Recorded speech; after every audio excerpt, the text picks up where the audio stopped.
नमस्कार। तमाम फटाफट खबरों में आपका स्वागत है। खबरों के लिए आपसे निवेदन की यदि आपने हमारे चैनल को सब्सक्राइब नहीं किया है तो कृपया करके आपके अपने चैनल को सब्सक्राइब करना ना भूलें। तो बढ़ते हैं बड़ी खबर।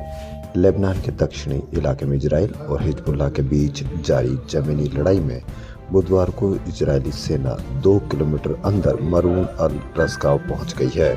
बीबीसी के अनुसार यहां इजरायली सैनिकों के हिजबुल्लाह के लड़ाकों से मुठभेड़ भी हुई है।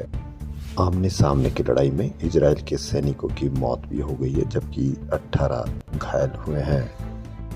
ईरान के हमले के बाद इजराइल ने यूएन चीफ एंटोनियो गुटेरेस के इजराइल आने पर रोक लगा दी है। न्यूज एजेंसी रॉयटर्स के अनुसार इजराइल के विदेश मंत्री ने कहा कि यूएन चीफ ने ईरान के हमलों की निंदा नहीं की, जिसके बाद यह फैसला लिया गया है। मणिपुर के उखरुल जिले में आज नगा समुदाय के 2 पक्षों के बीच गोलीबारी हुई। इसमें 3 लोगों की मौत हो गई है और 10 से ज्यादा घायल हो गए हैं। अगले आदेश तक लोगों के घरों से निकलने पर रोक लगा दी गई है।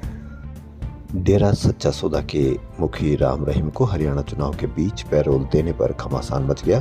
कांग्रेस का कहना है कि राम रहीम वोटिंग को प्रभावित कर सकता है। उन्होंने इसके खिलाफ चुनाव आयोग को चिट्ठी तक लिखी है। कांग्रेस पैरोल की टाइमिंग को देखते हुए विरोधी इसको लेकर हमेशा सवाल उठाते हैं। कांग्रेस ने राम रहीम की पैरोल का विरोध करते हुए भारतीय चुनाव आयोग को एक चिट्ठी लिखी थी। उसमें कहा गया कि राम रहीम जेल से बाहर आया तो चुनावों को प्रभावित कर सकता है, इसलिए उसे आचार संहिता के दौरान पैरोल न दी जाए। दिल्ली के पूर्व सीएम अरविंद केजरीवाल नए घर में शिफ्ट होंगे। बुधवार को आपने कहा कि केजरीवाल के लिए मंडी हाउस इलाके में घर फाइनल हो गया है। फिरोजशाह रोड पर आपके राज्यसभा सांसदों को आवंटित 2 बंगलों में से एक में केजरीवाल रहेंगे। आपके अनुसार दोनों बंगले पार्टी मुख्यालय से कुछ मीटर की दूरी पर हैं। केजरीवाल 4 अक्टूबर को फ्लैग स्टाफ रोड स्थित सीएम आवास खाली करके यहां आएंगे। केजरीवाल ने भी नवरात्रा में सीएम आवास खाली करने को बोला था। रतलाम नगर निगम इन दिनों उत्तर प्रदेश सरकार की राह पर है। निगम ने आदेश पारित किया कि इस बार नवरात्रि मेले में दुकान लगाने वाले व्यापारियों को बोर्ड पर अपने नाम के साथ दुकान चलाने वाले का नाम भी लिखना होगा। नगर निगम की राजस्व समिति के इस फैसले को लेकर विरोध के सुर भी उठने लगे हैं। मुस्लिम पक्ष सुप्रीम कोर्ट जाने की तैयारी कर रहा है। दरअसल रतलाम के कालिका माता मंदिर में नवरात्रि पर 9 दिवसीय गरबा रास होता है। यहाँ बड़ी संख्या में लोग आते हैं। कांग्रेस के राष्ट्रीय अध्यक्ष मल्लिकार्जुन खड़गे ने कहा कि मोदी झूठों के सरदार हैं। साल 2014 में सत्ता संभालने से पहले मोदी ने जो देशवासियों से वादे किए उन्हें 10 साल के शासन के बाद भी नहीं निभाया। पूर्व में किसी प्रधानमंत्री ने झूठ नहीं बोला, लेकिन वर्तमान प्रधानमंत्री ने देश के समक्ष बार बार झूठ बोला है। उन्होंने कहा कि हरियाणा में मनोहर लाल ने 9.5 साल शासन किया। प्रदेश की गठबंधन सरकार के दोनों इंजन फेल होते ही उन्हें बदलकर नायाब सिंह सैनी को मुख्यमंत्री बना दिया। इन्होंने हरियाणा के लोगों से किए गए वादे पूरे नहीं किए।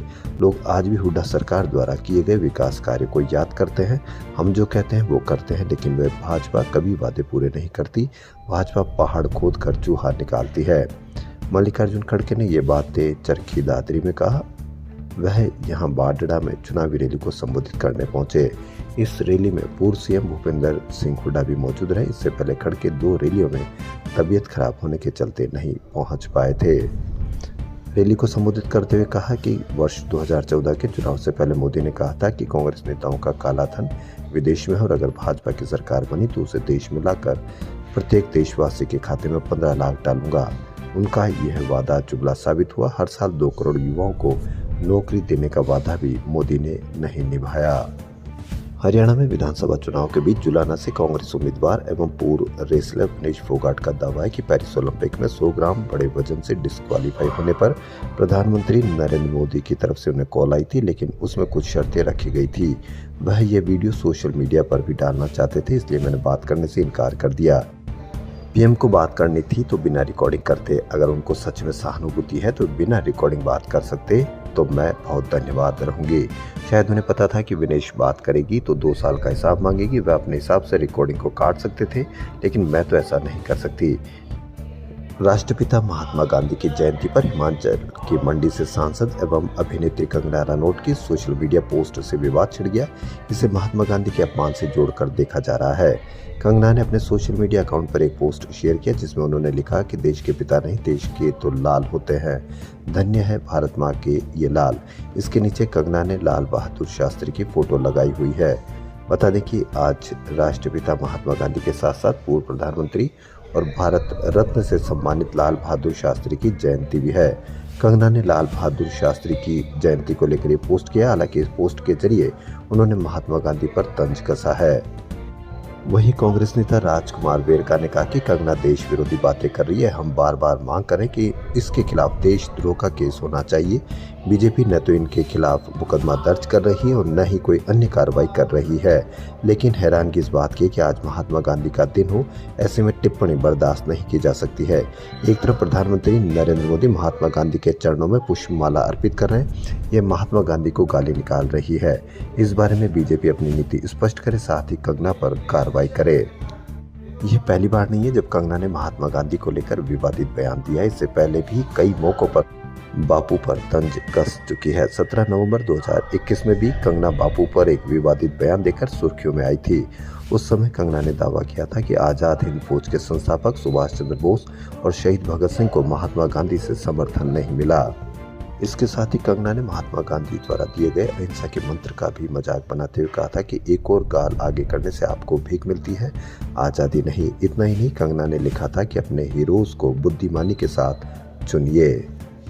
हरियाणा विधानसभा चुनाव में जिंद जिले की दुलाना सीट से कांग्रेस प्रत्याशी विनेश फोगाट के लिए प्रियंका गांधी ने आज प्रचार किया। प्रियंका ने चुनावी सभा में कहा कि हमारी बेटी विनेश जब अन्याय के खिलाफ संघर्ष कर रही थी तब मोदी जी की पुलिस ने इसके बाल खींचे, सड़कों पर घसीटा, लेकिन विनेश ने हार नहीं मानी।